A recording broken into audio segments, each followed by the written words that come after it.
নমস্কার। সমালোচক কবিগুরু রবীন্দ্রনাথ ঠাকুর।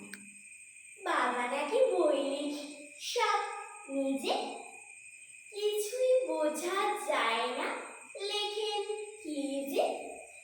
সেদিন পড়ে শোনাচ্ছিলেন তোরে, বুঝেছিলি বলমা সত্যি করে?